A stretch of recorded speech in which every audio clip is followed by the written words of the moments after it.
Hey guys, before we step quietly into this old world, dim the lights if you can, settle somewhere comfortable, and let the day become a little quieter.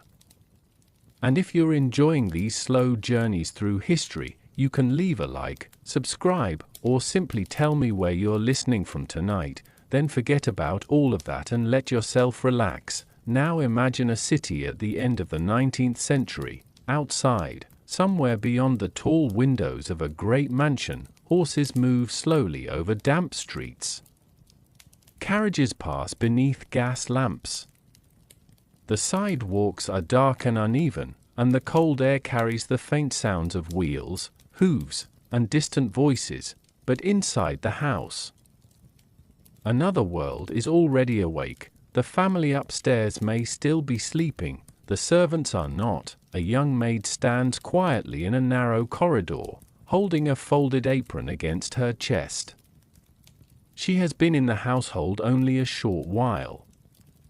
The house around her is enormous compared with anything she knew before coming here. Polished wood rises along the walls. Heavy carpets soften footsteps. Portraits hang above fireplaces, showing stern-looking ancestors who seem to have owned the place forever. She waits for instructions. That waiting is part of the job. During the Gilded Age, serving a wealthy household could mean becoming almost invisible while being expected to notice everything. The richest families of America were building enormous homes, hiring private staff, collecting fine furniture, entertaining guests, changing clothes several times a day, and arranging meals that required the work of an entire small organization. Someone had to prepare it all, someone had to clean it, someone had to carry it, and someone had to make certain that the family barely noticed any of it happening. That someone was often a servant. For many young people, particularly women leaving rural communities or smaller towns, domestic service offered one of the few readily available ways to earn regular wages. A position in a respectable household could provide food, lodging, and a small income, sometimes making it more attractive than the uncertain work available elsewhere. But the arrangement came with a price that did not appear on the wage agreement. Your time belonged largely to the household. Your appearance mattered, your manners mattered, your voice mattered. Even the way you entered a room could be noticed. A servant might spend the morning polishing silver and the afternoon helping a mistress change dresses. Another might remain below stairs for hours preparing vegetables, carrying coal, washing dishes, or scrubbing pots until her hands became rough from soap and water. The work was physical, but the expectations were often psychological. A good servant was supposed to be present without being intrusive, helpful without being familiar, attentive without staring, and above all, discreet. A wealthy family's private life could unfold only a few feet away from the servants who maintained it. Arguments, illnesses, financial worries, romantic complications, embarrassing guests, all of it could pass through the same rooms where servants quietly worked. Yet speaking about such things outside the house could cost a servant a good reference. And a good reference could determine whether she found her next position, so silence had value. Sometimes, it was part of the uniform. There was also a strange intimacy in domestic service. A maid might know exactly which drawer contained a lady's letters, which chair a businessman preferred, how much sugar he wanted in his tea, and which floorboard creaked near the nursery. She could know the household better than many visitors ever would, and still, she might be expected to remain a stranger. This was the quiet contradiction at the heart of wealthy domestic life. The mansion could feel warm, beautiful, and secure to the people who owned it. For the people who kept it running, it was also a workplace with its own hierarchy, rules, schedules, and invisible boundaries. And before the family ever stirred behind their bedroom doors, those boundaries were already being observed. The maid straightens her apron. Somewhere downstairs, A clock begins to mark the early hour. The great house is still mostly silent, but beneath that silence, the household is beginning its day. The clock downstairs has barely finished announcing the hour when the great house begins to change. A few minutes earlier, the mansion seemed almost empty. Now there are small signs of movement everywhere, a door opening somewhere above, the quiet scrape of a chair, footsteps crossing a corridor, the muffled sound of someone speaking behind a closed door. For a new servant, this is when the house reveals its real character. From the outside, a Gilded Age mansion could look almost unreal. Stone facades rose above city streets. Tall windows reflected passing carriages. Behind elaborate gates were gardens, terraces, servants' entrances, and private rooms that ordinary passers-by would never see. But servants usually entered through a different door, not the grand entrance, the service entrance. A young woman arriving for her first position might carry little more than a small traveling bag. Inside could be a spare dress, stockings, personal letters, perhaps a comb or a photograph tucked carefully between pieces of clothing. That small bag represented nearly everything she had brought into this new life. She steps through the service door.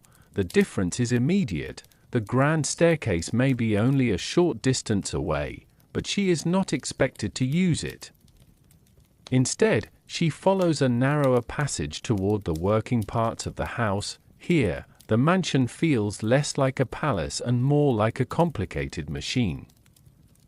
There are bells connected to rooms upstairs. There are cupboards filled with household supplies. There are racks for coats and uniforms. There are stairways used constantly by people carrying trays, laundry, firewood, dishes, and buckets. The household has its own geography, and learning that geography is one of the first challenges. A servant needs to know which staircase leads to the bedrooms, which door opens into the dining room, where clean linens are kept, and which rooms should never be entered without permission. She also needs to learn who gives the orders. That is not always obvious on the first day. The head housekeeper may control the maids, the butler may oversee male servants and formal dining arrangements, the cook commands the kitchen. Above them all stands the family, whose wishes ultimately shape the entire rhythm of the house. A newcomer watches carefully. She notices how an experienced maid addresses the housekeeper. She notices that the footman speaks differently to the butler than he does to another servant. She notices that certain doors remain closed. These things are rarely explained in one grand lesson. They are learned by observation, a slight pause before answering, a lowered voice in a hallway, a tray placed exactly where it belongs, a coat removed before its owner has to ask. The wealthy household depends on thousands of these small expectations being understood, and the new servant is expected to learn them quickly. Her first uniform may feel unfamiliar against her skin. The fabric is practical rather than fashionable. Her shoes are made for standing and walking. Her hair must be arranged neatly.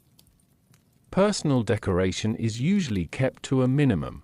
The clothing itself becomes another reminder that she has entered a different social world. Upstairs, the family dresses according to fashion. Below, the servant dresses according to duty. Yet the two worlds are physically connected by the same staircase. That is one of the peculiarities of domestic service. A servant could spend years inside a mansion without ever truly belonging to it. She might know every room better than the people who owned the furniture. She could memorize the family's preferences, birthdays, habits, illnesses, and favorite dishes. She could recognize the sound of a particular carriage arriving outside before anyone else noticed. Still, there remained a boundary. It was not marked by a wall. It existed in behavior. The family could sit comfortably in the drawing room while servants moved quietly around them. A servant might answer questions, but was rarely expected to join the conversation. Familiarity had limits, even when daily life created a strange closeness. For someone entering service, this could take time to understand. The mansion was not simply a place where she worked. It was an environment with its own language, and like any language, it had to be learned. By the end of her first morning, she might already know which bells belonged to which bedrooms. She might know where the household gathered for meals. She might know which servant had been there for years and which one had arrived only recently. Most importantly, she would begin to understand that the workday did not truly begin when someone gave her an order. It had begun the moment she walked through that service door. Beyond the kitchen, faint voices are gathering around the first preparations of breakfast. The house is waking now, and somewhere below the polished rooms, another clock is counting toward the hour when everyone upstairs expects to be served. By the time the mansion begins to stir upstairs, the servants have already been awake for some time. The corridors that seemed so still during the night now belong to a different rhythm. Somewhere below, a kitchen door opens, a coal fire is being coaxed back to life, water is being carried through the service passage, and in a small servant's bedroom, a young maid opens her eyes before the first proper light has reached the windows. There is no gentle decision about whether to get up. Her day has already been scheduled for her. She lies still for a moment, listening. Perhaps another maid is dressing nearby. Fabric rustles softly. A basin is moved across a wooden floor. Someone whispers that the housekeeper is already downstairs. Then she sits up. The room is modest compared with the bedrooms she will later clean. A narrow bed, a small washstand, a chair, perhaps a hook on the wall for her working clothes. There is little space for lingering. She washes quickly in cold or cool water, arranges her hair, and changes into the clothing required for work. The process is practical and quiet. A servant who moves too slowly risks starting the morning behind schedule, and the morning schedule has little sympathy for anyone. Outside, the city itself may still be half asleep, but inside the household, preparation has begun. The earliest workers have some of the least visible responsibilities. Fires must be tended. Ashes must be removed. Rooms must be opened and aired. Boots and shoes may need attention. Breakfast preparations begin long before anyone sits down to eat. The mansion's comfort is built from work performed before comfort is noticed. This is one of the peculiar things about wealthy domestic life. The family could wake to warmth without thinking about the coal that had been carried. They could wash with water without considering who had brought it. They could step into clean rooms without wondering who had been awake before them. For the servant, those conveniences were not automatic, they were assignments. Imagine the young maid stepping quietly into a bedroom before its occupant rises. The curtains are still drawn. The air is cool. A faint gray light rests around the edges of the windows. She moves carefully, gathering yesterday's clothing and straightening the bed. The room must look untouched by the previous day. Pillows are arranged, blankets are smoothed, small objects are returned to their proper places. A fireplace may need attention. Nothing about the work is particularly grand. That is precisely the point. When she finishes, there should be little evidence that anyone worked there at all. The room simply looks ready. Then she moves to the next one. The early hours could stretch quietly from one task to another. Servants were not simply workers who performed a single job.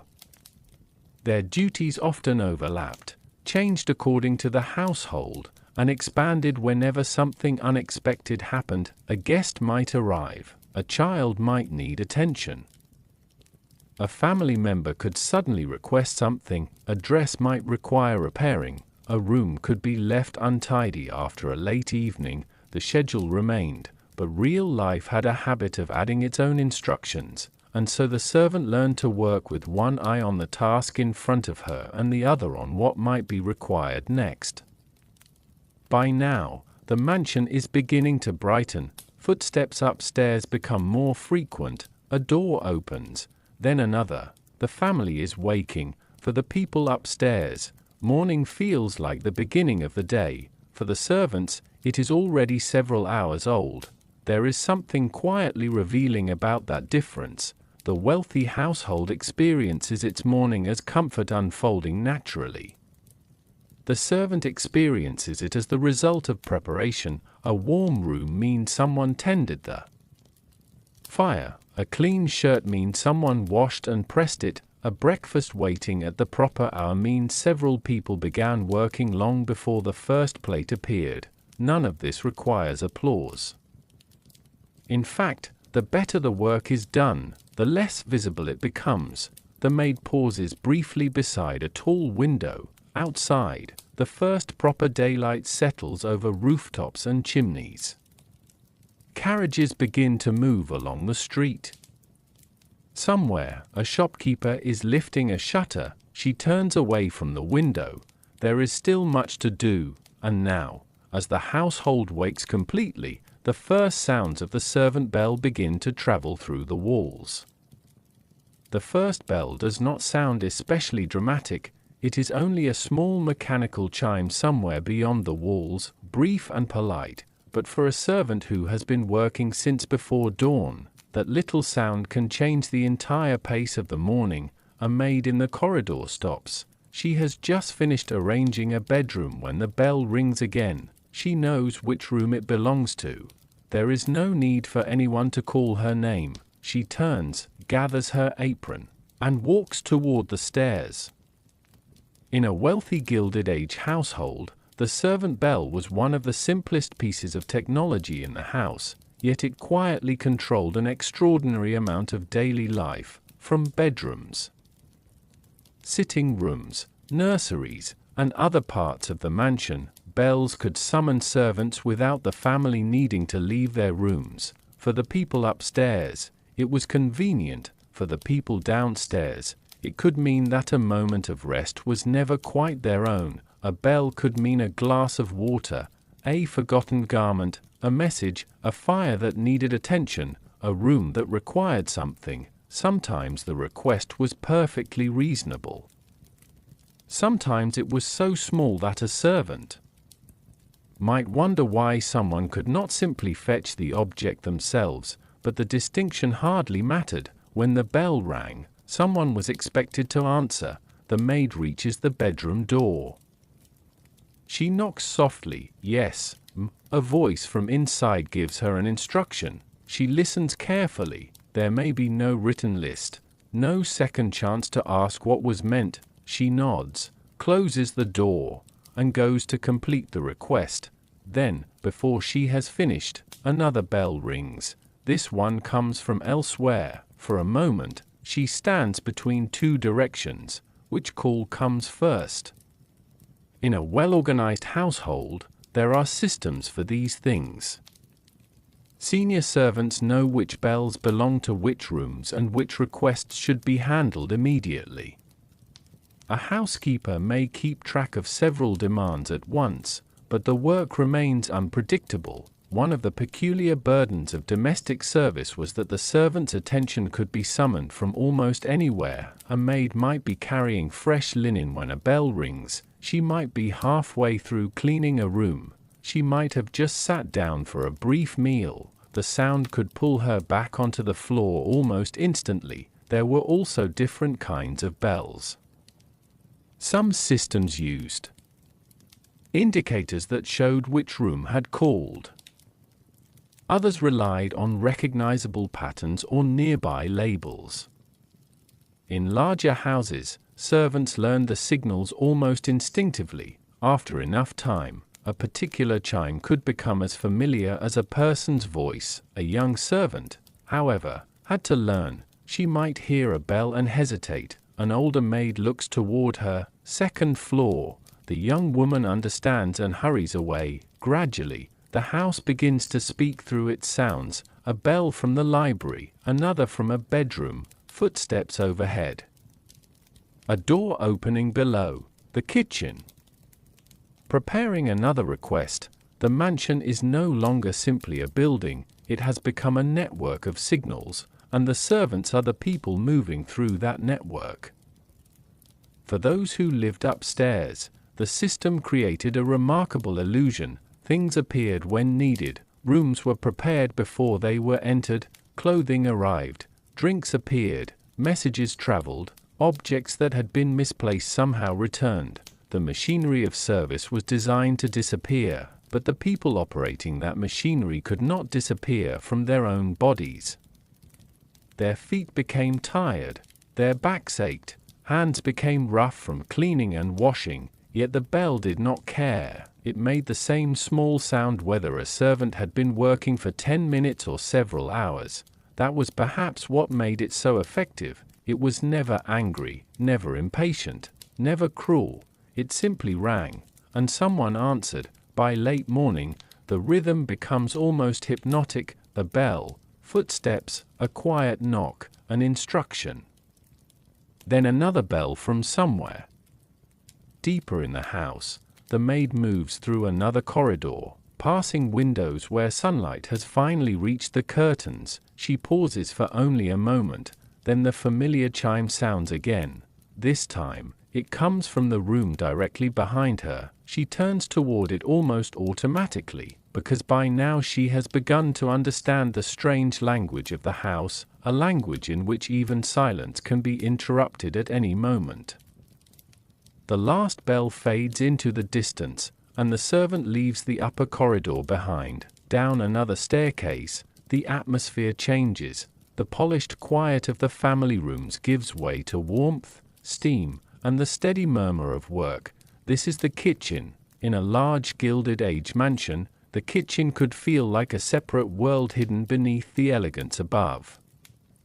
It was often positioned away from the principal room so that cooking smells, noise, heat, and the movement of working servants would remain largely out of sight. For the people who lived upstairs, meals seemed to appear almost magically. Down here, there was nothing magical about them. There were fires to tend, pots to scrub, vegetables to prepare, bread to slice, meat to portion, dishes to wash, and a cook who expected everything to happen at the proper moment. A young maid steps through the kitchen doorway carrying a stack of folded cloths. The room is already warm. A large stove or range gives off a steady heat, and the air carries the smell of yesterday's ashes, fresh bread, onions, coffee, and something simmering slowly in a heavy pot. The windows are slightly misted. Copper cookware hangs above the work areas, catching the soft glow of the fire. Nothing here is arranged merely for beauty. Every object has a purpose. The kitchen is organized around movement. The cook stands near the stove, directing preparations with the calm authority of someone who has little patience for confusion. Other servants move around her. One works at a wooden table, another carries a heavy pot, someone else cleans vegetables into a basin. The maid finds her place. There is no ceremony, she simply begins. This is one of the less romantic realities of a wealthy household. A mansion could contain dining rooms with expensive china and silverware, but the food on those tables depended upon hours of ordinary labor performed in rooms that guests rarely saw. The kitchen staff often began early and finished late. Their work was physical, repetitive, and closely tied to the household schedule. Breakfast had to be ready, then came preparations for luncheon, then dinner. Between those meals were sauces, desserts, breads, drinks, snacks, dishes, and special requests. A large household might also have different dietary preferences to remember. One family member wanted tea prepared a certain way.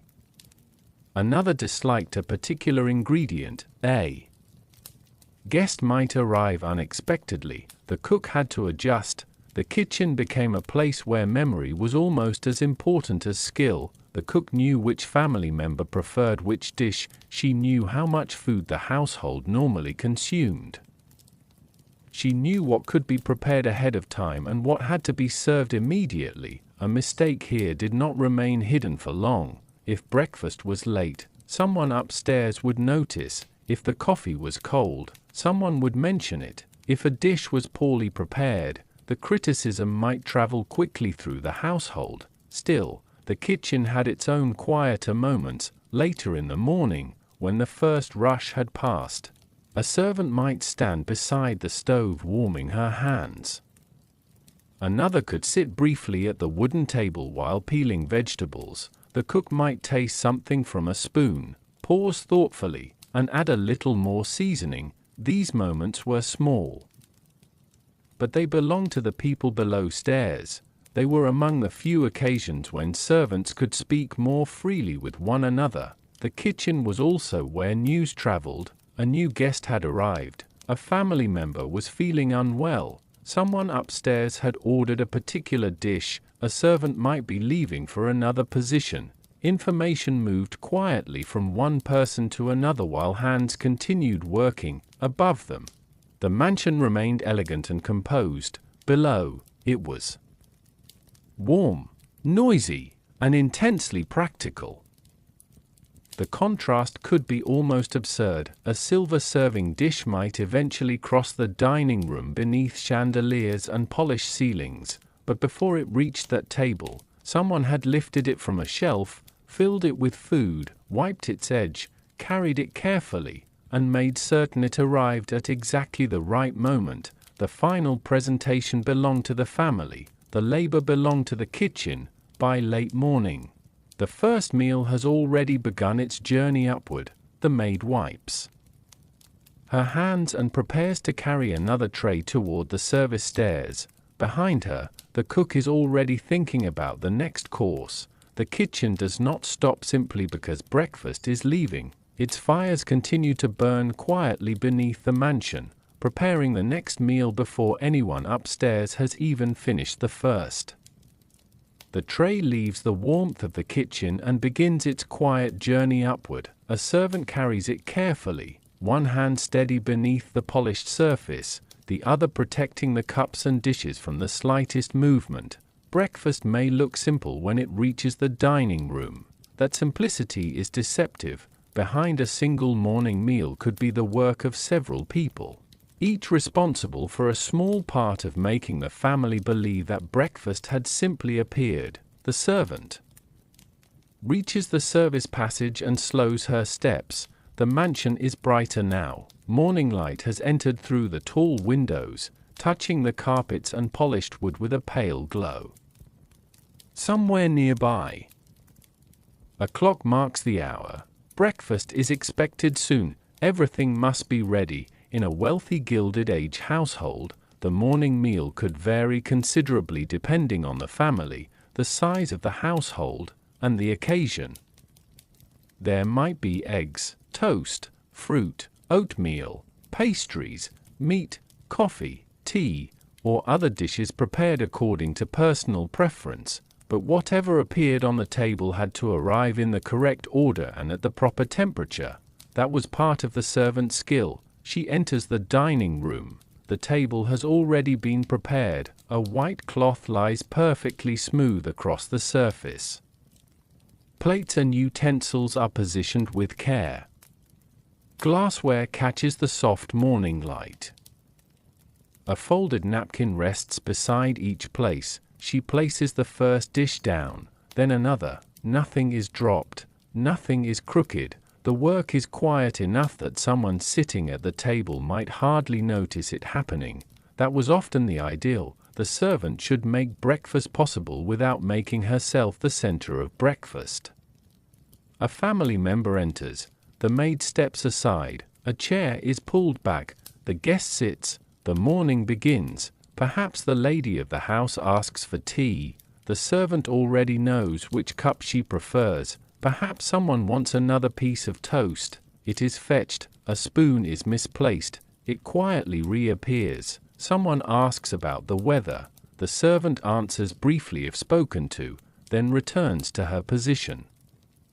There is an art to knowing when to move and when to remain still. Too much movement could become distracting, too little could appear inattentive. Years of experience could turn these decisions into instinct. For a new servant, however, breakfast was a lesson. She watched the older staff.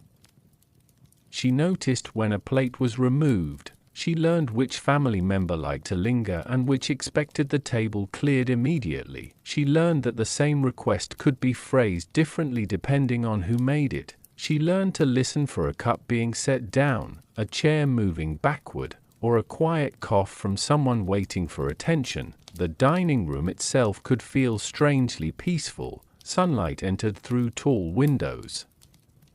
The smell of coffee drifted across the room. Outside, carriage wheels moved along the street. Inside, the family could sit comfortably while the machinery of service continued around them. The servants' movements were almost like choreography. Except there was no applause at the end. Once one dish was finished, another appeared. Used plates were removed. Crumbs were cleared. Fresh coffee was poured. The table gradually became less crowded, and while the family ate, servants were already thinking ahead. What needed to be washed? What food remained? What had to be prepared for later? Was there a guest expected at luncheon? Did someone upstairs require clothing? Was another room waiting to be cleaned? Breakfast was only one section of the day's long sequence. By the time the family finished, the servants had already moved through several stages of work. The final cup is placed down, a chair shifts backward, the meal is over, the servant begins clearing the table. The room that had seemed so complete a few minutes earlier now needs to be restored. Plates disappear onto trays, silver is gathered, napkins are folded, crumbs are removed. The family leaves the room and continues with their morning. For the servants, the work simply changes shape. There is something quietly revealing in the way breakfast ends. To the family, it was a meal. To the servants, it was a carefully timed operation that had begun long before anyone sat down. And somewhere below stairs, the kitchen is already receiving the first evidence that breakfast is finished, while upstairs, another part of the mansion is waiting to be made ready. The breakfast dishes disappear downstairs, but the mansion does not remain still for long. There are bedrooms waiting, drawing rooms, hallways, staircases, window sills where dust has already begun settling again. For the servants, a wealthy house could sometimes feel as though it were quietly undoing their work the moment they finished it. A polished surface dulled, a rug gathered crumbs, a fireplace left ash behind. Footprints appeared across a floor that had just been swept, and so the maid climbs the stairs carrying a small collection of cleaning tools, returning to the rooms that had looked perfectly finished only a few hours earlier. The first bedroom is quiet. The family member has gone downstairs. Morning light now fills the room, revealing things that candlelight had hidden. Dust rests along the edge of a table. A few threads cling to the carpet. The bed is no longer perfectly arranged. The maid begins. She pulls back the bedding, smooths the mattress, fluffs the pillows, and folds everything into its proper place. Then she moves to the furniture. A cloth passes slowly across polished wood, one surface, then another. The work requires patience because wealthy interiors were filled with objects that could not simply be pushed aside. Small ornaments, picture frames, vases, clocks, books, decorative pieces collected because they looked beautiful. Each one had to be cleaned carefully. The room might take an hour to restore. Then someone would enter it later in the day and disturb everything again. That was the nature of domestic service. Cleaning was not a task with a permanent ending, it was maintenance. The mansion could never be declared finished. In larger households, different servants might have different cleaning responsibilities. A chambermaid could be assigned bedrooms and private spaces, while other workers handled stairs, public rooms, carpets, or heavier work. The boundaries depended on the household, but wherever a servant worked, cleanliness was expected to appear effortless. The maid kneels beside a fireplace. A small amount of ash has fallen onto the hearth. She gathers it carefully. The room is quiet enough that she can hear the faint scraping of her brush against stone. Outside the window, city life continues. Carriages move along the street. People pass beneath the mansion's windows. But inside, she remains focused on a task that most people will never notice. When the room is clean, no one is likely to praise it. If it is dirty, someone may notice immediately. That imbalance followed domestic servants through much of their work. Success could mean nothing happened.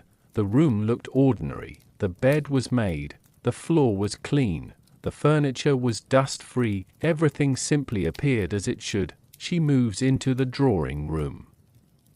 This space is larger. There are more chairs, more tables, more decorative objects, and more opportunities for dust to settle. She lifts the curtain slightly. The fabric is heavy. Fine particles drift through the morning light. For a moment, the dust seems almost beautiful. Then she begins again. One corner, then another. A chair is moved. A rug is straightened. A cushion is turned. The smallest details matter. A wealthy household's reputation could be reflected in the condition of its rooms. Visitors might never see the servants who prepared them, but they would notice whether the silver was polished, whether the carpets were clean, whether the windows were clear, and whether the house seemed orderly. That expectation placed enormous importance on invisible work. The servant could not simply clean until the room looked acceptable. She had to understand what acceptable meant to the people who lived there. A particular cushion might always be placed in one position. A desk might have objects arranged in a certain order. A lady's personal belongings might not be touched without permission. Cleaning required judgment as much as effort. By midday, the maid's hands are already tired. She pauses beside a window and stretches her fingers.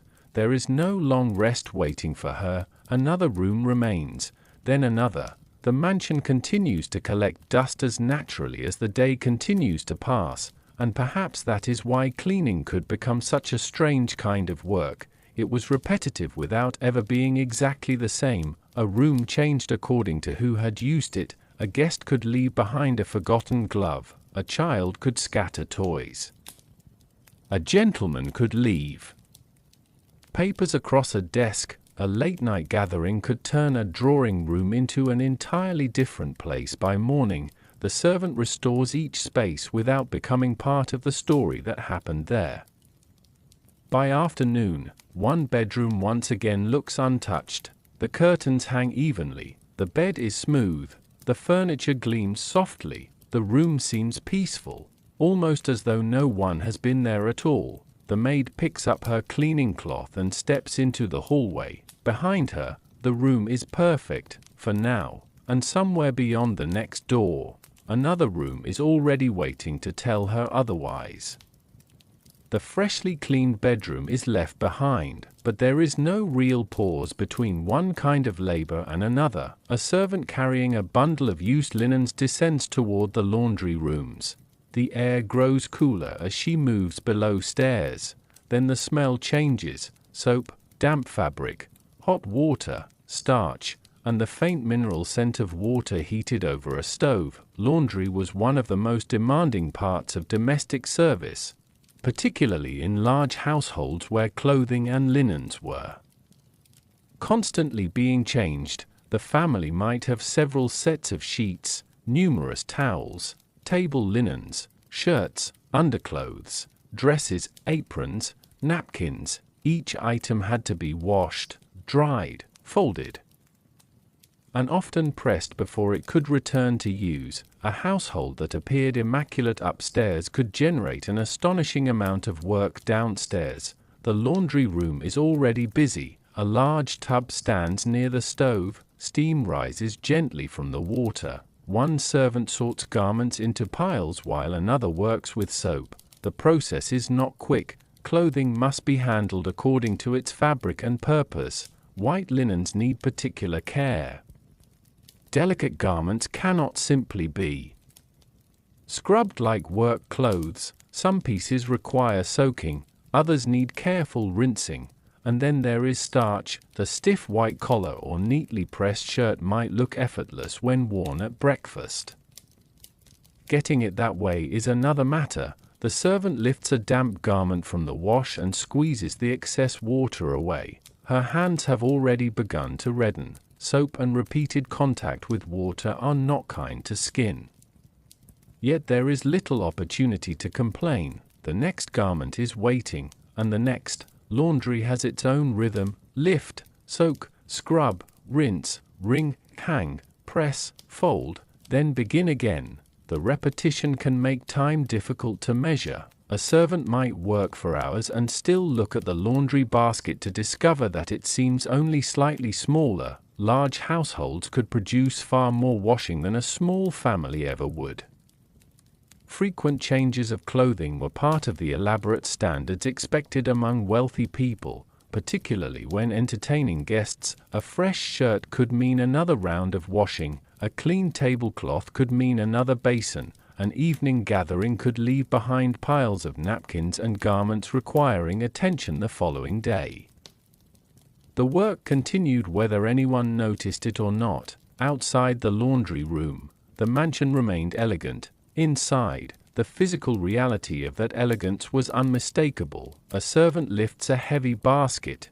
She carries it toward the drying area. Clothing hangs from lines or racks, pale fabrics moving gently in the air. For a moment, the room is almost peaceful.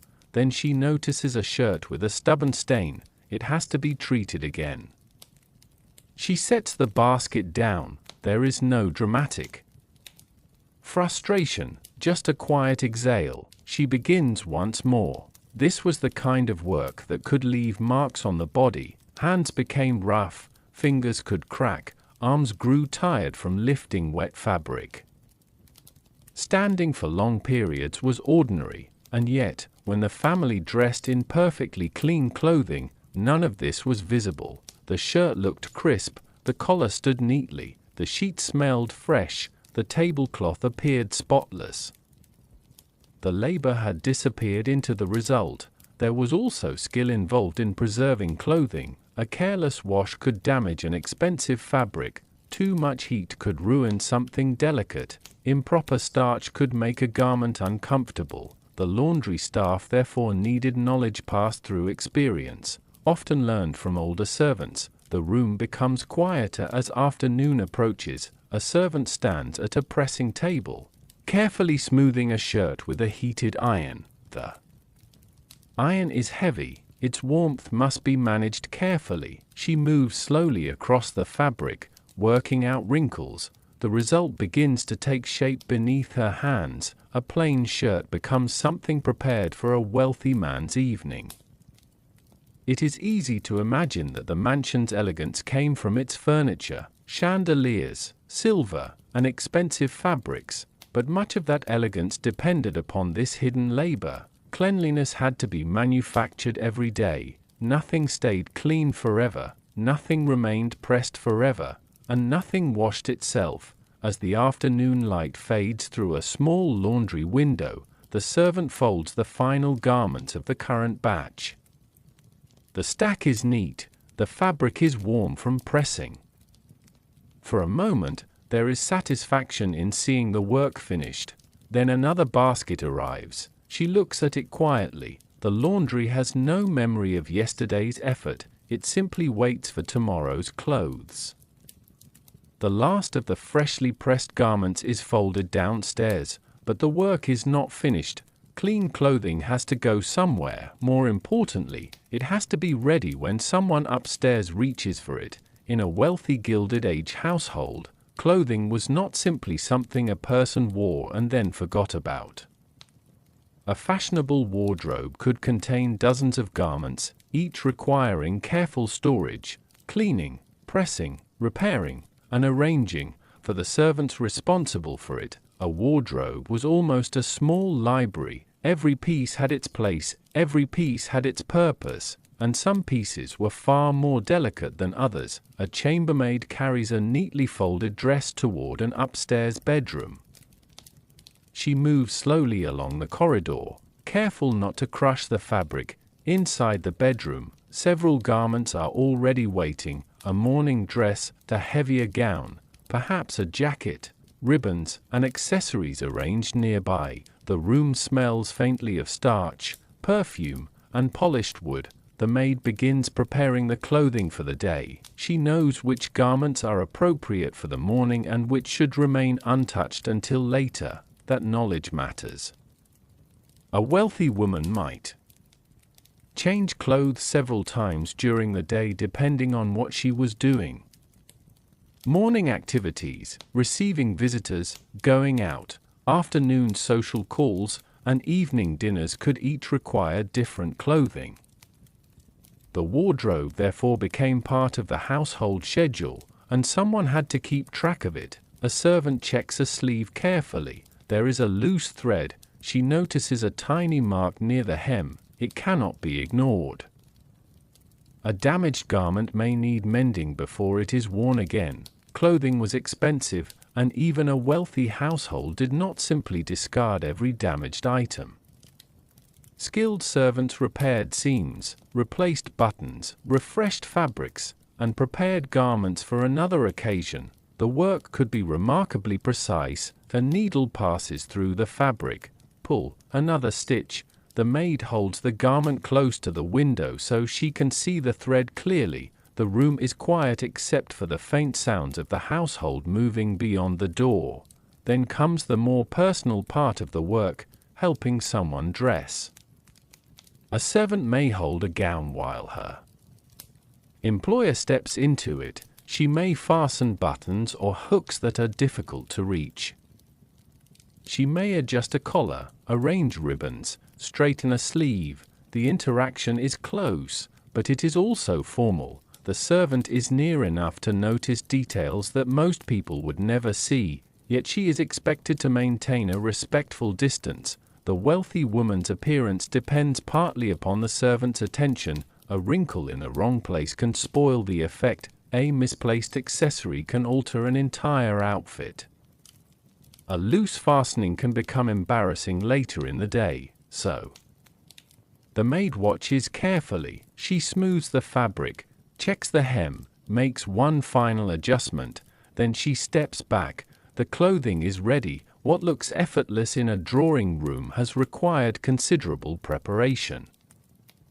There is another side to wardrobe work that is less visible. Storage, large wardrobes and dressing rooms had to remain organized. Garments could not simply be piled together. Some needed hanging space, others were folded. Seasonal clothing might be stored away when no longer needed. Shoes had to be cleaned. Gloves needed attention. Hats required careful handling. Fine fabrics had to be protected from dust, moisture, and careless treatment. The servant became familiar with all of it. Over time, she might know the wardrobe almost as well as its owner. She knows which gown is preferred for a particular kind of visit. She remembers which dress has already been worn recently. She knows which collar needs repairing. She can recognize a missing button before anyone else notices. There is a strange intimacy in that knowledge. A servant might handle objects that represented enormous wealth while earning only a modest wage herself. A delicate evening gown could cost more than she could comfortably imagine spending on herself. Yet she would lift it carefully, brush it clean, and return it to its place. The contrast was part of everyday domestic service. She was surrounded by abundance without necessarily sharing in it. By afternoon, the bedroom begins to change again. The morning clothes have been removed. Another outfit is being prepared. The maid returns one garment to its hanger and carefully folds another. The wardrobe seems endless. And perhaps that is what makes the work so easy to underestimate. It is not one task. It is hundreds of small decisions repeated across thousands of pieces of clothing. A household could appear perfectly dressed because someone below stairs had remembered everything.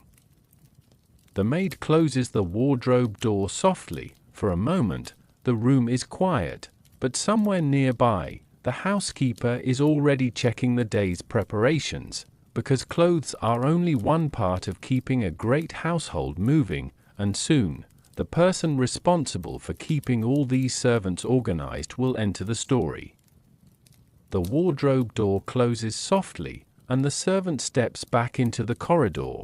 There are still garments to manage, rooms to prepare, meals to coordinate, and requests moving through the house like quiet ripples. Yet behind all of this activity stands someone whose work is rarely visible to the family itself, the housekeeper. In a large Gilded Age household, the housekeeper could be one of the most important people below stairs. She did not usually carry every tray or scrub every floor. Her responsibility was different. She kept track of the people who did. Her domain might include the female domestic servants, household schedules, linens, supplies, rooms, and countless small details that could easily become disorderly without supervision. Her authority was often unmistakable. A young maid arrives at the housekeeper's room carrying a folded list.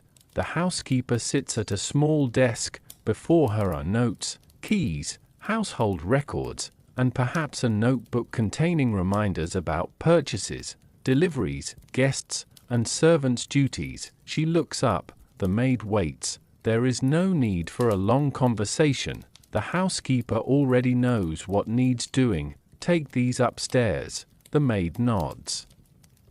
Then another servant appears. A question about laundry, a request from the kitchen, a delivery has arrived, something needs repairing. The housekeeper listens to each matter in turn. Her job is partly memory. She must remember who is working where, who has finished, who is absent, what supplies are running low, which rooms need attention, what the family expects, and what the servants are expected to provide. In some households, the housekeeper also handled financial matters connected with the domestic staff and household purchases. She might keep track of wages, oversee ordering, receive goods, and inspect the work being done. This made her position unusual. She was still a servant, but she occupied a very different place from a new maid. Her clothing could be more formal, her quarters might be better, her experience gave her authority. And because she had spent years learning the rules of wealthy households, she could become extremely valuable to an employer. A good housekeeper prevented small problems from becoming large ones. She knew when to speak. She knew when to remain silent. She knew how to correct a servant without turning every mistake into an argument, and she understood something important about the family upstairs. Not every request was equally urgent. A family member might ask for something immediately. The housekeeper had to decide how that request fit into everything else already happening. That required judgment. Imagine the housekeeper walking through the corridor after breakfast. She pauses outside a bedroom. A maid is cleaning. The housekeeper examines the room quietly. The bed is properly made. The furniture has been dusted. The curtains are straight. She gives a small nod and moves on. There is no ceremony. Her approval may be nothing more than a glance.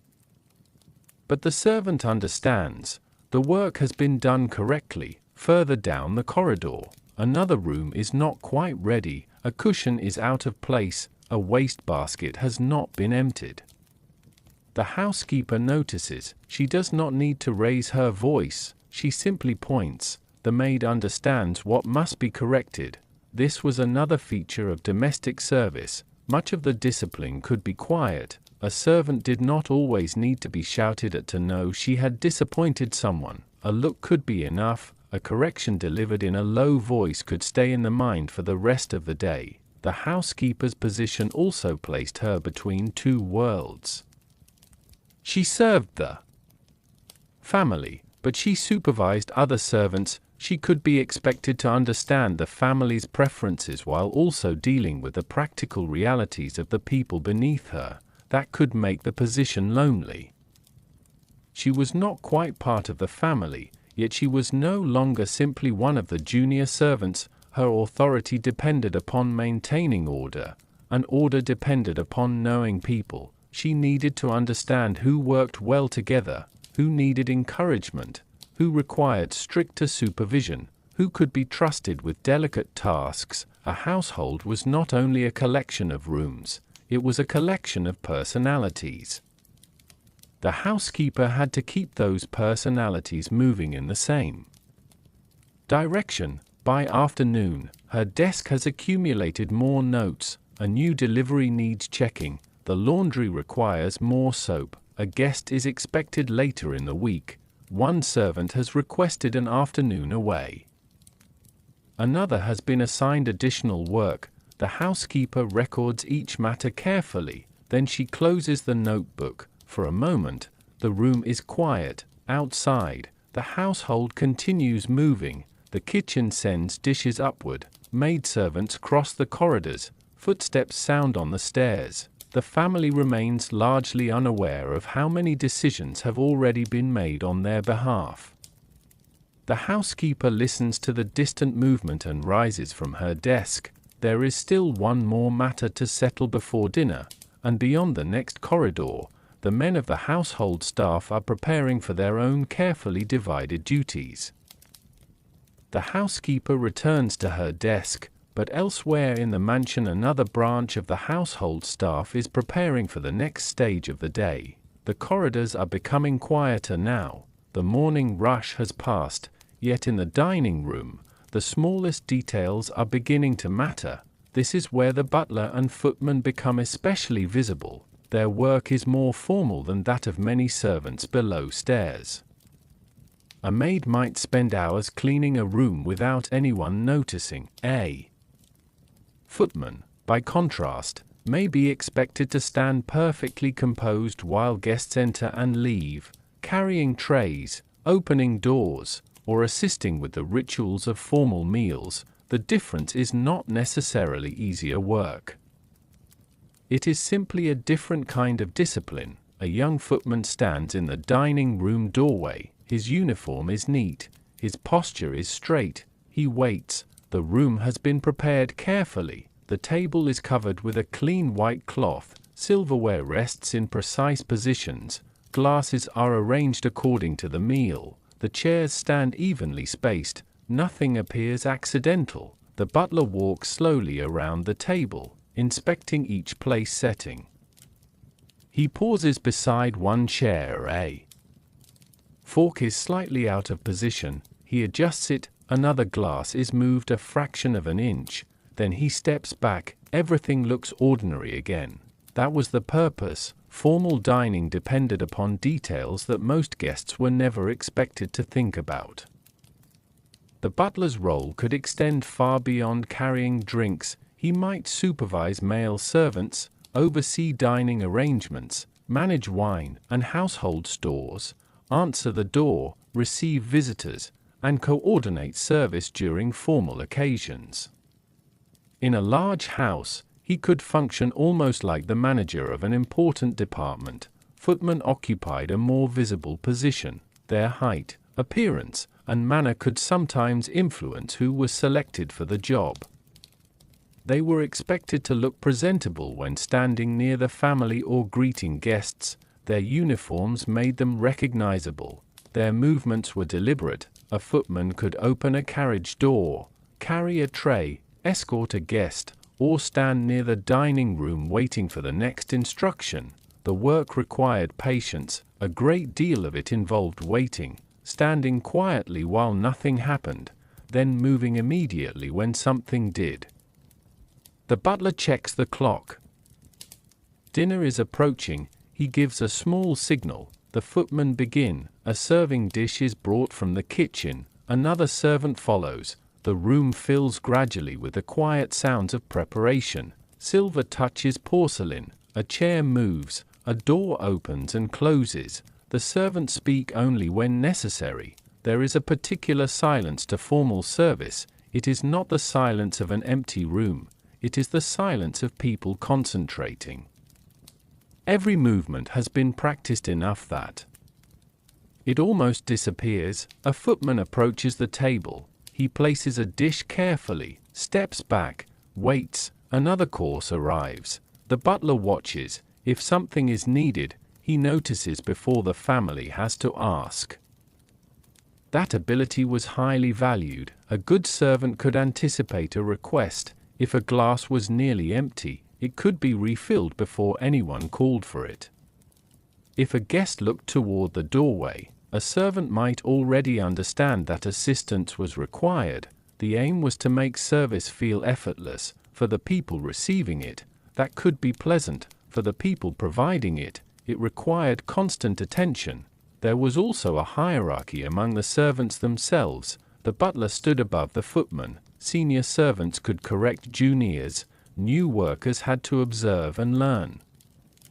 Even something as simple as where to stand could have rules. A footman did not choose his position casually. He learned where he was expected to wait, when to move, and how to respond when spoken to. These rituals were not merely decoration, they communicated status. The household had a clear structure, and the dining room was one of the places where that structure became visible. Guests might notice the polished silver and elegant clothing. They might admire the food. They might comment on the beauty of the room.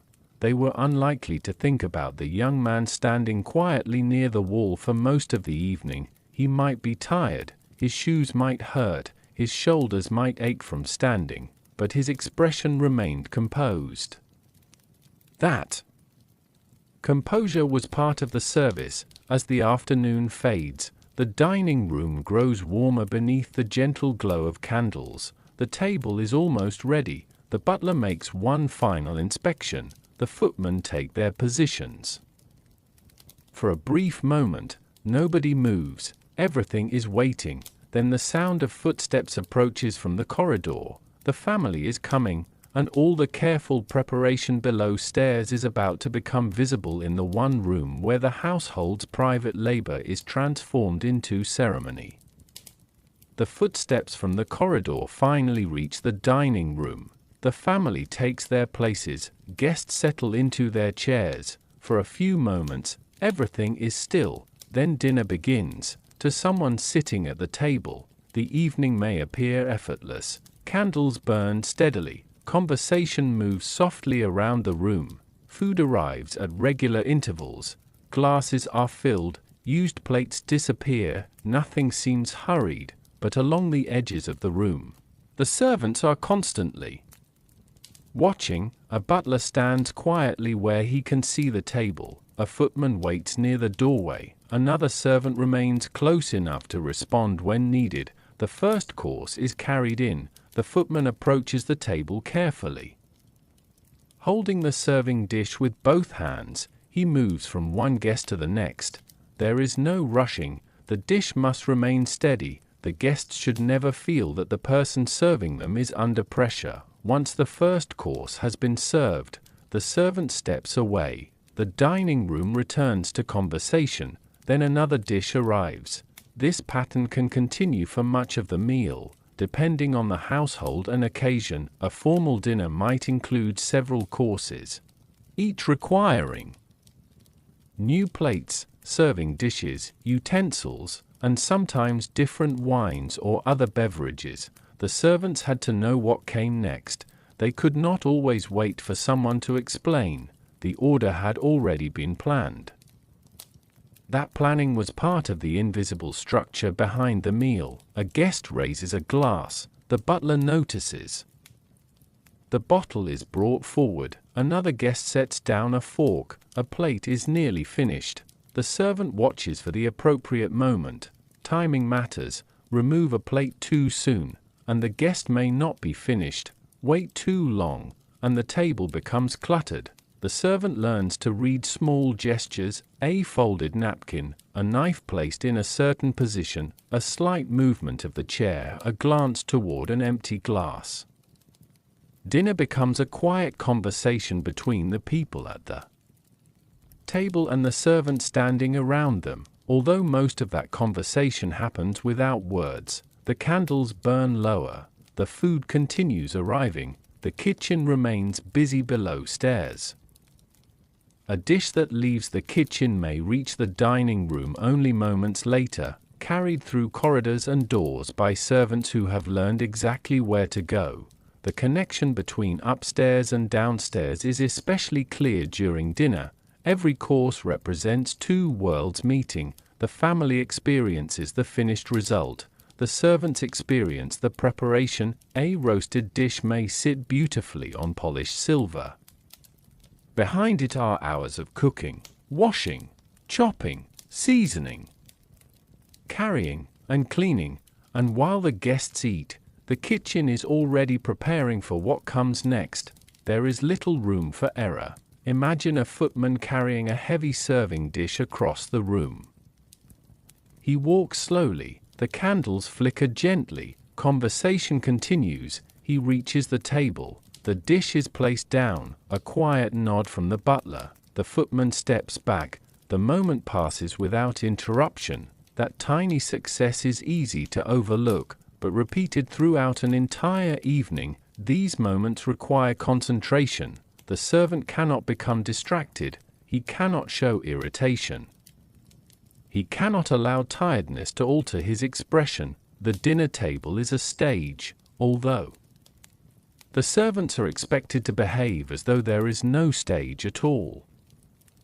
Their presence should be useful but unobtrusive. Eventually, the final course arrives, dessert is served, the pace slows, guests linger over conversation, the servants remain nearby. Perhaps one of the footmen allows himself to shift his weight slightly when no one is looking. The evening has been long, his shoes are stiff, his shoulders are tired. Still, the posture returns when someone turns toward him. The butler gives another quiet signal. The plates are collected, one by one. The table begins to empty, the family rises, guests move toward another room. The dining room becomes quiet again. For a few seconds, the candles are the only things moving, then the servants begin clearing everything. The elegance of dinner disappears quickly, plates are stacked, silver is gathered, glasses are carried away, crumbs are brushed from the tablecloth. The room that looked so refined only moments earlier becomes a workplace again. And below stairs, the kitchen receives the remains of the evening. Dinner has ended for the family. For the servants, another part of the night has only just begun. The dining room is nearly restored to silence, but the servants carry something with them when they leave. Not the silver, not the dishes, rules. Some were written down, many were simply understood. In a wealthy Gilded Age household, a servant was expected to learn a complicated collection of behaviors that governed nearly every part of the working day.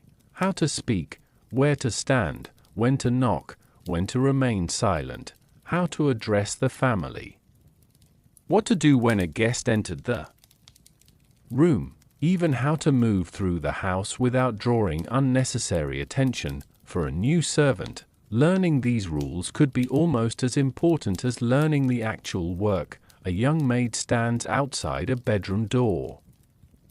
She raises her hand to knock, then pauses. An older servant beside her gives a small nod. 3 quiet knocks. The maid waits. Only after hearing permission does she enter. Such habits could become automatic with experience, but at first, every movement required thought. One of the most important expectations was discretion. Servants were surrounded by private information. They heard conversations. They saw letters. They knew when visitors arrived unexpectedly, they might overhear arguments, financial concerns, family disagreements, illnesses, or personal matters. The household depended upon servants keeping such knowledge to themselves. A careless remark outside the house could damage a servant's reputation. And reputation mattered enormously in domestic employment. a servant often needed references to find another position. A bad reputation could follow her, so silence became a form of protection. There were also boundaries inside the house. Servants were expected to use particular entrances and stairways. The grand staircase might be reserved for the family and guests. Servants had their own routes through the building. These arrangements were practical in one sense. They also reinforced social divisions. A servant could spend the entire day moving through the same mansion as the people who employed her, yet the paths available to each group remained different. Then there was language. Servants were expected to address members of the household respectfully. First names were not always appropriate. Titles such as Sir or them could be expected depending on the household. A servant's tone mattered. Too casual, and she might appear disrespectful. Too hesitant, and she could seem uncertain.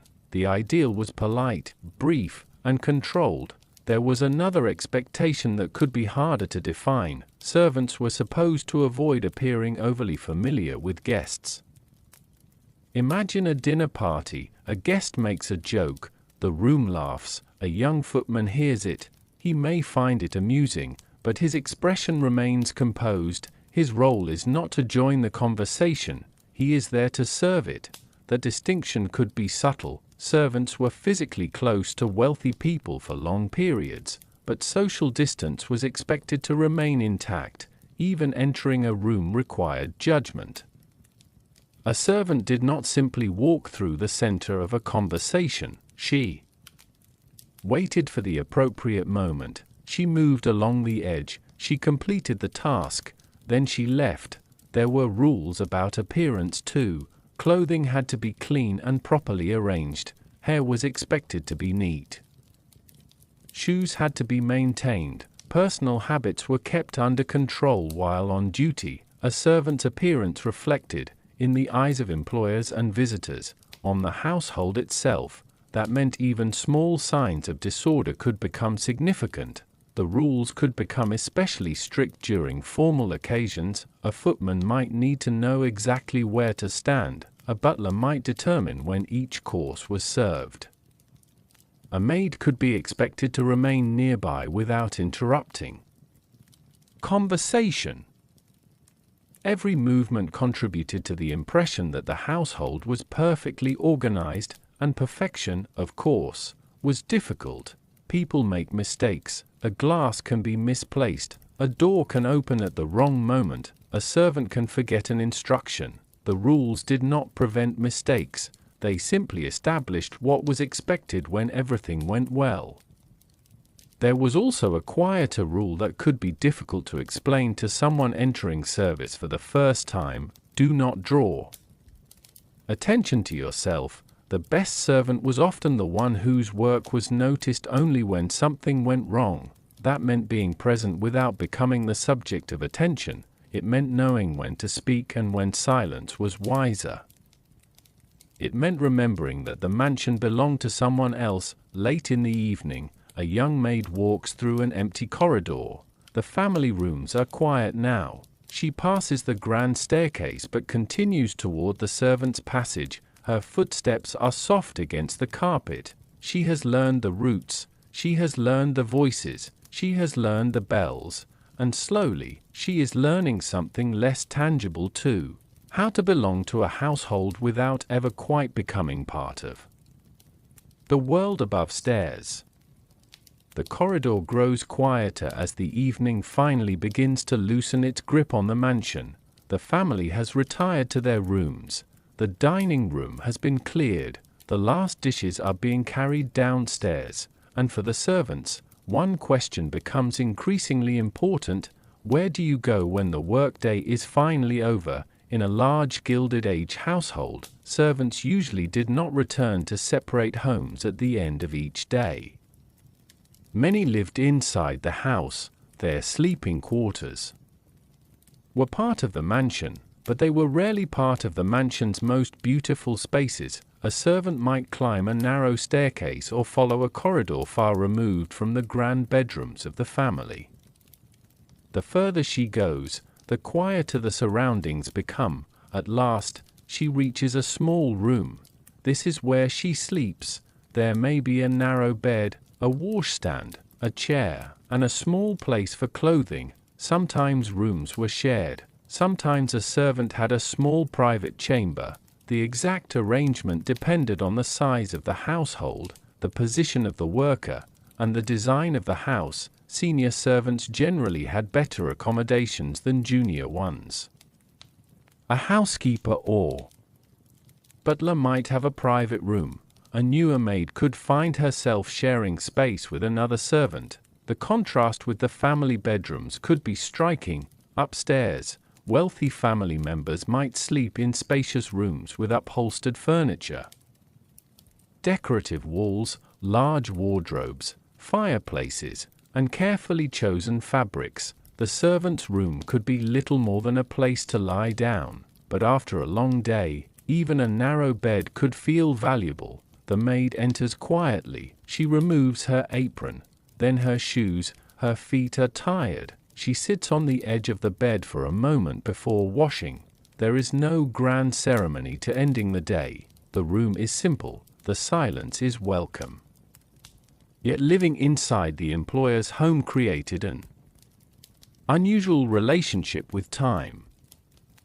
A servant could be technically off duty while still remaining close enough to be summoned. If an unexpected guest arrived late, if someone became ill, if the household needed assistance, the workday could begin again. This meant that the boundary between working time and personal time was often thin. For servants, privacy could be difficult to find. A shared room meant that even sleeping was sometimes communal. A roommate might want to talk. Another might be exhausted and prefer silence. There could be little room for keeping personal belongings. A small trunk or box might hold letters, clothing, photographs, and other possessions. These objects could provide a quiet connection to life outside the mansion. A letter from home might be read beside a candle. A photograph might be tucked beneath folded clothing. A servant might keep a small keepsake that had nothing to do with the household. Such objects mattered because domestic service could be isolating. The mansion was full of people, but most of those people belonged to someone else's life. The family had their private world. Guests came and went. Servants worked together. But the servant's own family might live miles away, perhaps in another town, perhaps on a farm, perhaps in a neighborhood across the city. Distance could be measured not only in miles, but in time. A servant might have only limited opportunities to visit home. Days off were precious, so the small room below stairs became more than a bedroom. For a few hours, it was the closest thing to a private world. The maid sits beside the washstand. She carefully unpins her hair. The mansion beyond the door is still making small noises. A distant footstep, a door closing, the faint clatter of dishes below. She listens, then slowly, the sounds begin to disappear.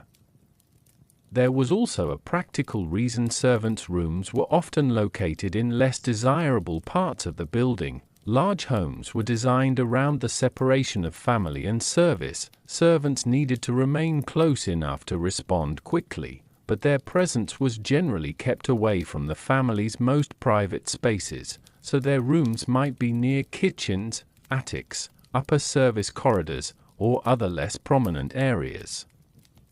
The architecture itself reflected the social structure. One house could contain several worlds: the family bedrooms, the formal entertaining rooms, the kitchens, the laundry, the servants' quarters, all connected, yet distinctly separated. Eventually, the maid lies down. The mattress is not luxurious, the room is not spacious, but for a little while, nobody is asking anything from her. The candle burns low. She closes her eyes. For the first time since before dawn, the mansion asks nothing, and in that narrow room, far from the family's polished bedrooms, a servant finally has a few quiet hours that belong almost entirely to herself. Morning will come again, and with it the familiar movement of doors opening, footsteps crossing corridors, and fires being prepared downstairs, but for a servant living inside the mansion, there was another part of life that existed alongside the work, the practical question of what that work provided in return: food, wages, a place to sleep, perhaps a little money saved for the future.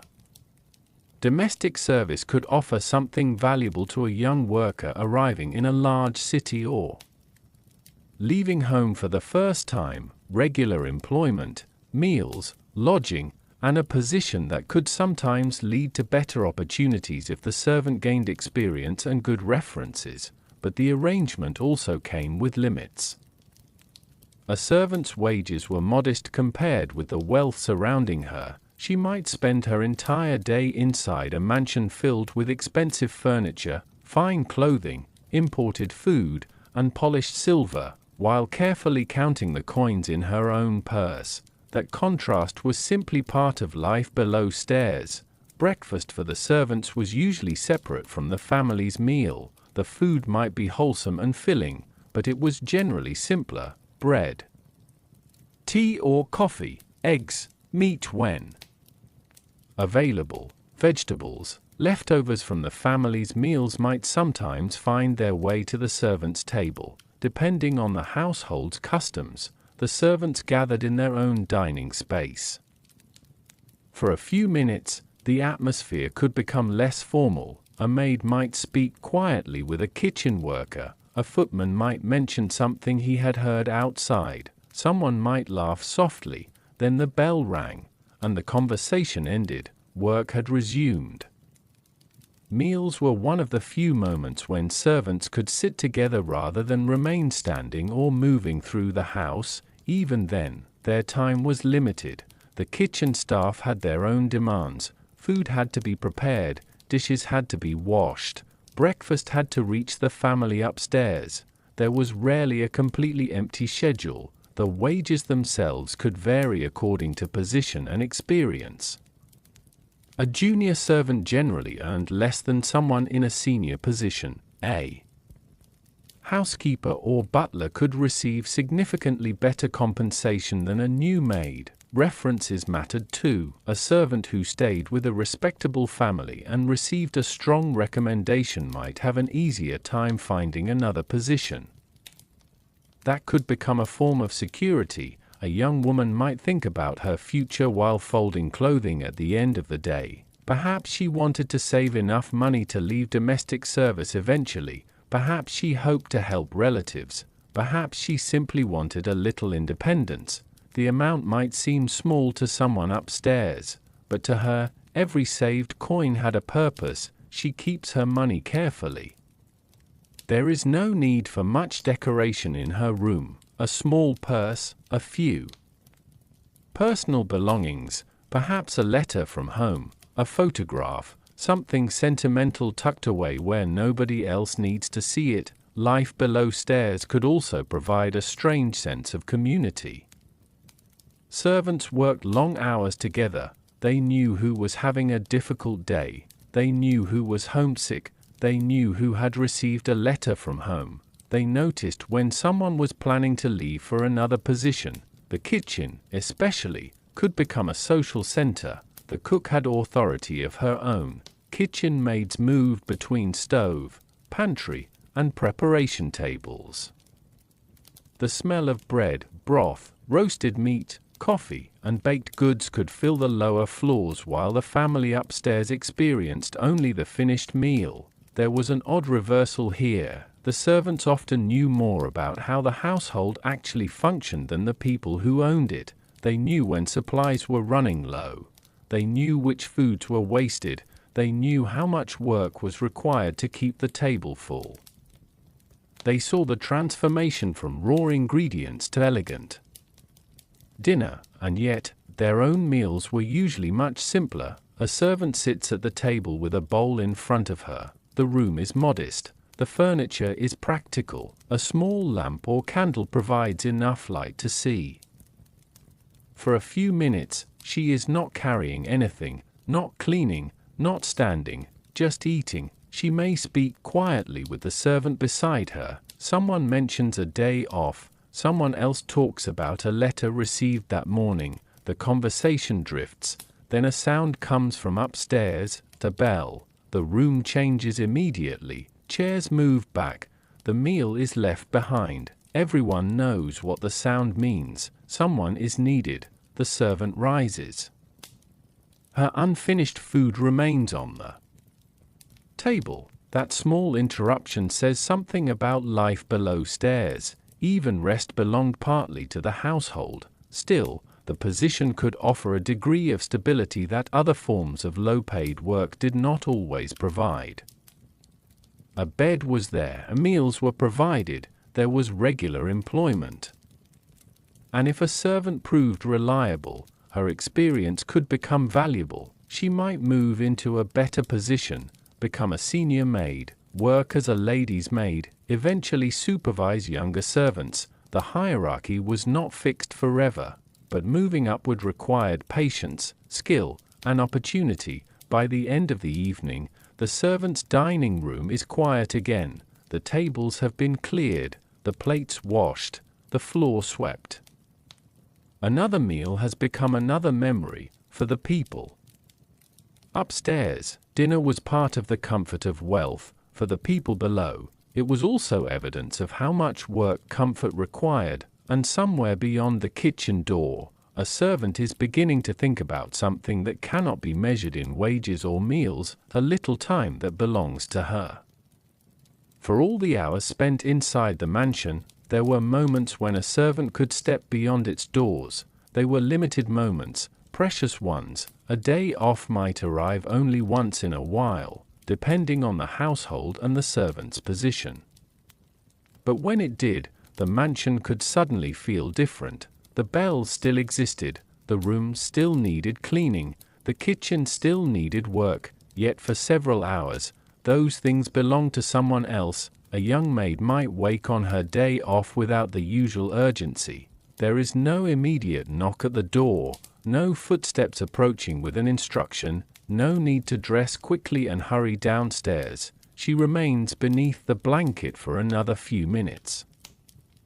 Outside, the city has already begun its morning sounds. Carriages passing, distant voices, a door closing somewhere along the street. Eventually, she rises. Her day off is not necessarily spent in complete idleness. There may be laundry of her own to wash, a letter to write, errands to run, perhaps a visit to a friend or relative. But these small tasks feel different when they belong to her. She dresses in clothing that is not her working uniform.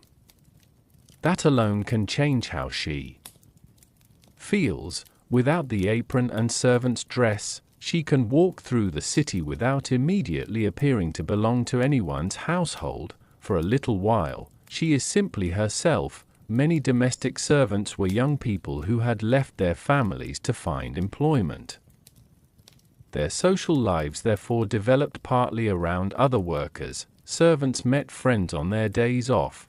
They attended church, visited parks, went shopping in modest stores, walked along busy streets, and sometimes they met someone they hoped to know better. Courtship among working people had its own complications. A servant could not always arrange her life around romance. Her hours belonged largely to her employer. Evening work could interfere with meetings. Unexpected duties could cancel plans. A young woman might have only a narrow window in which to see someone. Perhaps she meets a young man outside a church after the service. He waits near the steps. She approaches wearing a simple hat and a dress chosen for her day away from work. They walk together for a while. There is no grand declaration. They talk about work, about family, about where they came from, about what they might do. Someday, the city moves around them. Carriages pass. Other pedestrians continue along the pavement. For an hour or two, the servant's life is not measured by bells. She can stop walking when she wants.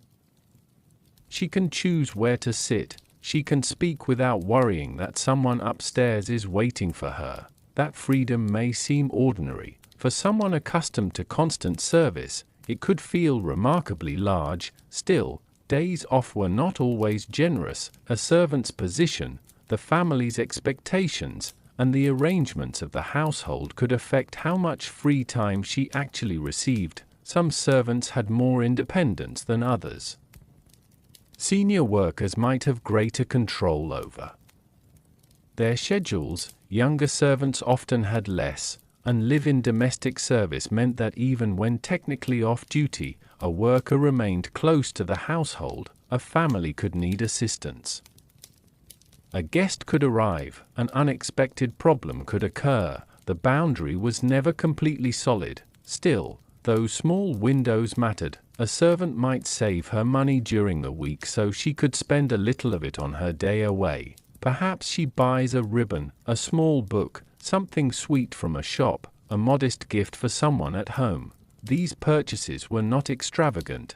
They were personal, chosen without an employer's approval. That distinction gave them meaning.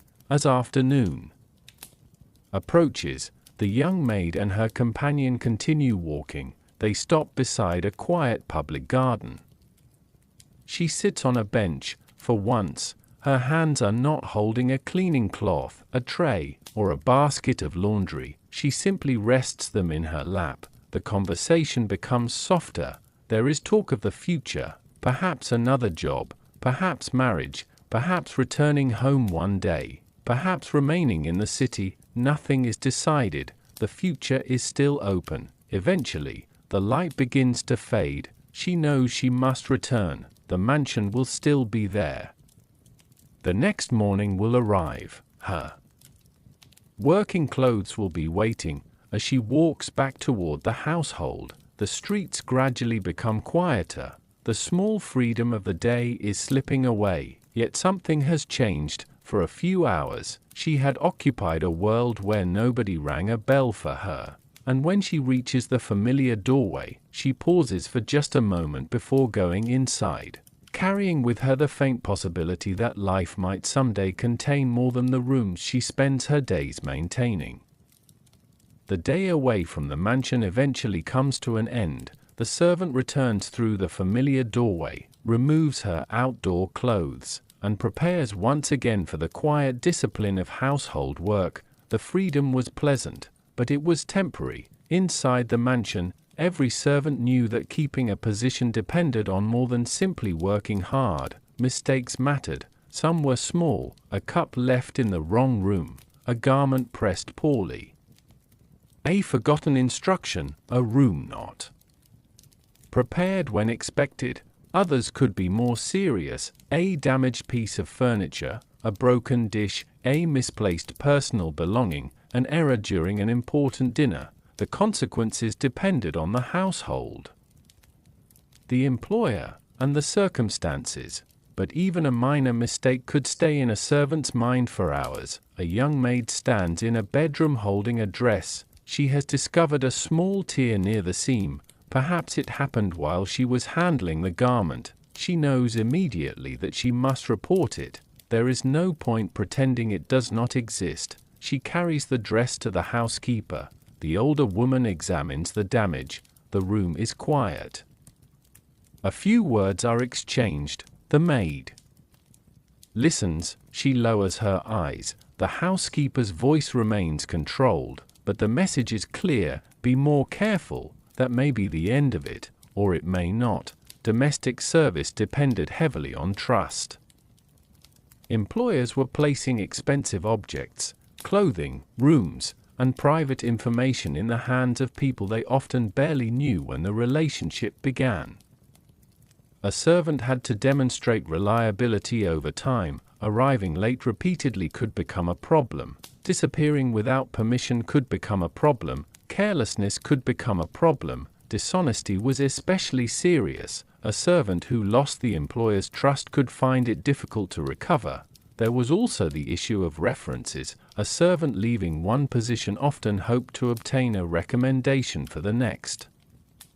A good reference could open another door. A poor one could make employment more difficult. So losing a position was not simply the loss of a week's wages. It could disrupt a servant's plans. She might need to find another place quickly. she might have nowhere else to sleep.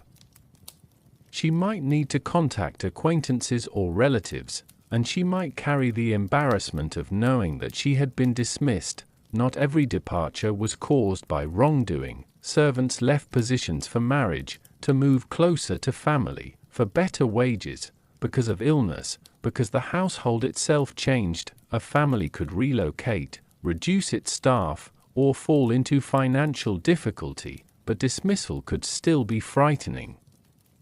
Imagine a young maid being called into a small room one afternoon. She stands near the door. The housekeeper is seated at a desk. A short conversation follows. The maid listens quietly. Her employment will end. Perhaps she has several days to leave. Perhaps less. She nods. There is no dramatic scene. That almost makes it harder. She returns to her room and begins gathering her belongings. There are not many. A few dresses, work clothes, a pair of shoes, letters, a small photograph, perhaps the little purse where she has saved part of her wages. Everything she owns fits into a trunk. The room suddenly looks different. It was never truly hers, yet she had slept there, worked there, spent countless tired evenings there. Now she must leave it. For a servant, this could be one of the strange realities of domestic life. A person could become deeply familiar with a household without ever having permanent security within it.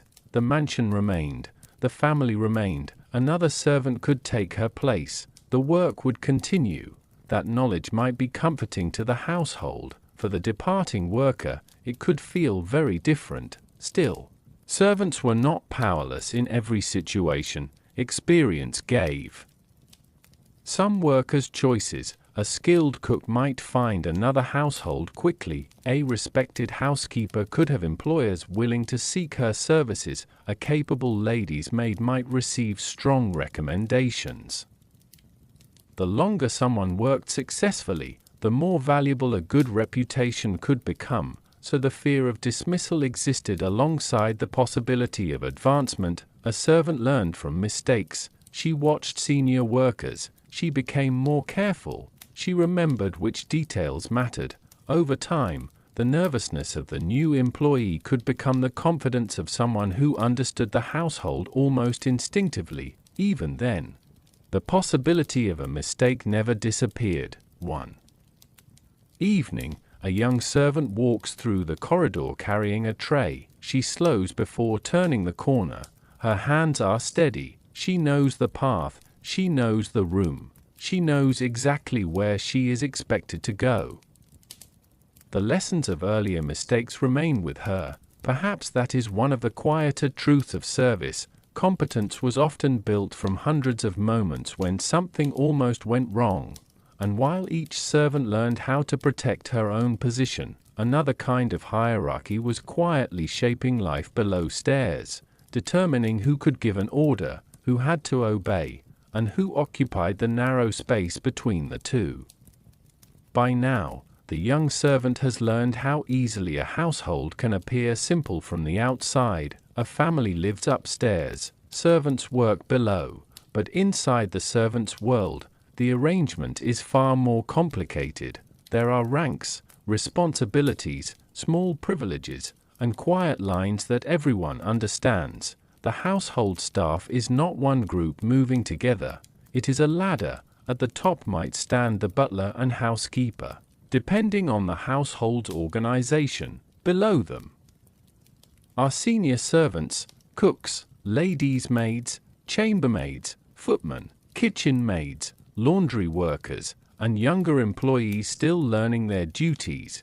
The exact structure varies from one household to another, but the principle remains familiar. Experience creates authority, position creates distance. A new maid discovers this quickly. She might enter the kitchen carrying a basket of linens. The cook looks up. There is no need to explain who is in charge. The cook's workspace belongs to her. The younger maid waits until she is told where to place the basket. A small gesture establishes the arrangement. Nobody needs to argue about it. The hierarchy exists in everyday movements: who eats first, who gives instructions, who receives the better room, who handles delicate tasks, who speaks directly to the family, who answers to someone else. Even the servant's dining table can reflect these differences.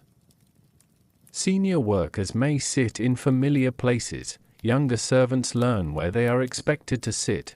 The arrangement may seem insignificant, but inside a household where people work closely together for long hours, such details become part of the social landscape. The cook, for example, could hold considerable authority. The kitchen was her domain. She might supervise younger kitchen workers and determine how food preparation was organized. A kitchen maid could spend hours following her instructions. The relationship might be strict. It might also become protective over time. Older servants sometimes taught younger ones how to survive domestic service, which employers were reasonable. How to avoid unnecessary trouble. How to handle difficult guests. How to keep clothing in good condition. How to ask for a reference. The knowledge was practical. It was rarely written down. It passed from one worker to another. A young maid watches an experienced chambermaid fold a delicate garment. The older woman notices her watching. She demonstrates a better method. The younger servant copies it. No formal lesson takes place, but something has been passed along. That kind of knowledge could be more valuable than any written instruction. There could also be competition. Positions were limited. Better jobs were desirable. A servant who proved especially capable might receive more responsibility. Another might hope for the same opportunity. This did not necessarily create constant hostility. People could work together for years. They could become friends. They could share meals, stories, worries, and plans, but beneath the companionship was an awareness of rank. A footman might joke with a kitchen maid in the servants' hall, yet he would behave differently when the butler entered.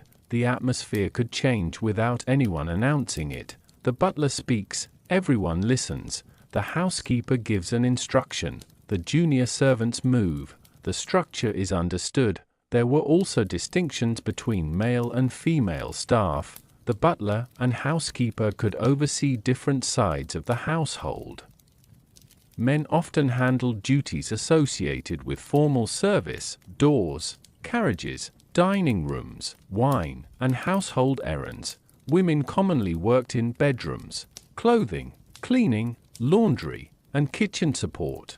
Although exact duties varied considerably, the arrangement depended on the mansion, and within those categories, rank remained important. For someone near the bottom, the hierarchy could feel particularly noticeable.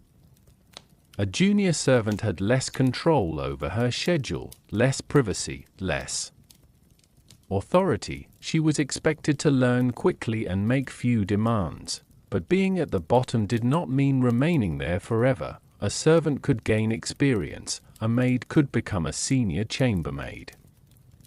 A kitchen worker could become a cook. A trusted servant could receive better wages and more responsibility. The ladder could be climbed slowly, sometimes over years, sometimes by moving from one household to another, and every promotion could bring a slightly different life, a better room, more authority, greater wages, more independence, perhaps even younger servants looking to her for advice. By evening, the servants gather briefly below stairs. The room is quieter than during the busiest hours. A senior worker sits near the stove. Younger servant speaks softly nearby. Someone repairs a piece of clothing. Another folds linen. The atmosphere is almost domestic. For a moment, the hierarchy becomes less visible. They are simply people sharing the same tiredness after another long day. But tomorrow, the positions will return. The bells will ring, orders will be given, the younger servants will follow, the senior ones will supervise, and the mansion will once again depend upon this carefully balanced world beneath its polished floors. It is a strange thing about hierarchy. The people who lived at the bottom understood the entire structure better than almost anyone, because they had to know exactly where they stood within it. The mansion has become quieter now. The last dishes have been washed. The dining room has been cleared. The servants' hall has emptied one person at a time, until only a few quiet movements remain below stairs. Above, the family has retired to their rooms. Doors close softly. Footsteps disappear across carpets. A candle burns behind one bedroom window, then another. The great household is finally beginning to sleep, but the servants are not all finished. There is always something to check, a fire that must be watched, a door that needs securing, a final tray to collect, a room that has to be prepared for the morning. The butler makes his last rounds. He walks slowly through the corridors, listening to the house. At this hour, every sound seems larger: the faint ticking of a clock, the settling of wooden floors, a distant movement from the kitchen. Outside, the city continues its own quieter night. Horse-drawn carriages pass occasionally along the street. Their wheels fade into the distance. Inside, the mansion feels almost detached from the world.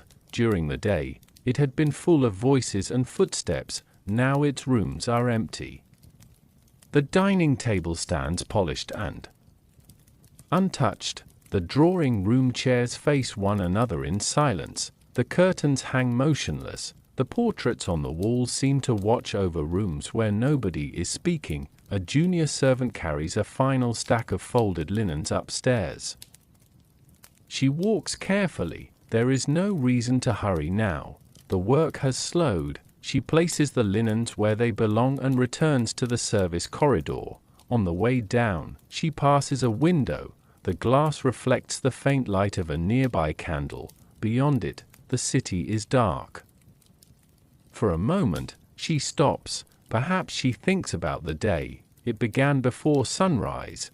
Breakfast, bedrooms, laundry, clothing, a dinner, and all the small tasks between them. Tomorrow will bring another version of the same sequence, yet tonight, there is a rare feeling of completion. The house is orderly, the family is comfortable, the servants have done what was expected of them. That is the quiet satisfaction of domestic service, not celebration, not recognition, simply knowing that everything has been put back into place. Downstairs, the kitchen is nearly dark. The cook has finished her final preparations. Pots have been cleaned, surfaces wiped. The fire has been reduced. A few embers remain glowing beneath the ashes. She checks the stove once more before leaving. Another servant carries away the last cloth. The room is finally still. Elsewhere, the housekeeper checks her notes. There are no urgent matters left. She closes the book, places it beside the keys, then rises. Her day is ending too. The servants move toward their rooms. Some whisper briefly in the corridor. Others say nothing. Everyone is tired. Doors close one after another. The mansion becomes a collection of small private spaces. A maid climbs into her narrow bed. A footman removes his shoes. The housekeeper turns down her candle. The butler finishes his final inspection. At last, even the servants' corridors become quiet. For a few hours, the hierarchy disappears into sleep. The uniforms are folded away. The trays are empty. The bells are silent. The mansion no longer needs anyone. Outside, the night air moves gently through the streets. The wealthy family sleeps upstairs. The servants sleep elsewhere in the same building. Different rooms, different beds, different lives. But for these few dark hours, they share something simple: rest. The mansion itself seems to breathe. Wood settles, a clock ticks, a faint breeze moves against the curtains. Nothing dramatic happens, and that is precisely what makes the hour feel peaceful. Soon the first hint of dawn will begin to brighten the windows. Someone will rise, a fire will be prepared, water will be carried, the bells will return. The great household will begin its cycle. Again, But not yet, for now, the rooms remain dark, the corridors empty, and the people who kept this enormous world running have finally disappeared behind their bedroom doors, and in that silence, the mansion reveals its strangest truth: it was never truly the walls, furniture, silver, or fine clothing that made the household feel alive. It was the quiet human labor moving through it, hour after hour, almost invisible until everyone had finally gone to sleep. By morning, the mansion will begin again. Someone will wake before the family, someone will light the fires, someone will carry water, someone will prepare breakfast, someone will polish the silver until it catches the morning light. From the street, the great house will look almost unchanged. Its windows will glow softly, its doors will open, a carriage may arrive, the family will step outside dressed for the day. And very little of yesterday's labor will be visible. That was one of the strangest things about life as a Gilded Age servant. So much of it disappeared the moment it was finished. A clean room looked as though it had always been clean. A perfectly arranged dinner table looked as though the silver had simply appeared. Fresh clothing seemed ready because it was supposed to be ready. The servants were part of the machinery that made wealth appear effortless, and the better they performed their work, the less visible that work became. For many servants, this was simply their occupation. They did not think of themselves as historical figures. They were trying to earn wages. They were trying to remain employed. They were trying to send money home, save a little, find better positions, marry, support relatives, or perhaps one day leave domestic service altogether. Their lives were made from ordinary things: a letter folded carefully inside a drawer, a pair of shoes repaired instead of replaced, a Sunday afternoon spent walking through the city, a quiet conversation in the kitchen, a few coins saved from wages, a photograph carried from home. These small details rarely appeared in the grand stories of the Gilded Age. History tends to remember the mansions, the wealthy families, the architects, the businessmen, the grand parties, the enormous fortunes. We remember the rooms because they survived. We remember the names because newspapers printed them. But the people who cleaned those rooms often left behind much less. A servant could spend years inside a mansion and disappear from its history almost completely. Her name might appear only in an employment record, a census, a household register, perhaps a letter, perhaps nothing. Yet she knew the house intimately. She knew which floorboards creaked, which bedroom became cold first in winter, which window rattled during a storm, which guest liked tea at a particular hour, which cupboard held the best china, which family member preferred silence at breakfast. She knew the household not as a grand residence, but as a living place, a place of sounds, smells, temperatures, habits, and people. The same was true of the butler. He might have known every guest who entered through the front door. He knew which coats belonged where, which wine was stored in which cellar, which letters needed to be delivered privately, which arrangements had to be made before an important dinner. The cook knew the kitchen better than anyone. She knew how long a particular oven needed to warm, how much food could be prepared at once, how to make a meal stretch when supplies were limited. The housekeeper knew the rooms, the maids knew the wardrobes, the footmen knew the entrances and corridors. Every servant carried a map of the mansion inside their memory, and yet, the house belonged to someone else. That contradiction sits quietly at the center of domestic service. A servant could spend more waking hours inside a mansion than the family who owned it.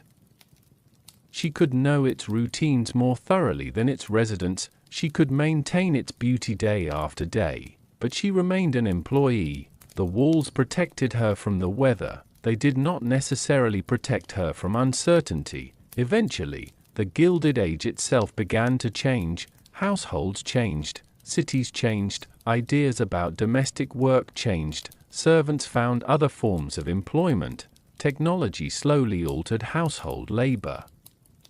the enormous staffs required by some wealthy. Homes became harder to maintain. The world that had depended on so many servants gradually began to fade, but the people who had lived within it did not disappear at the same moment. They moved on.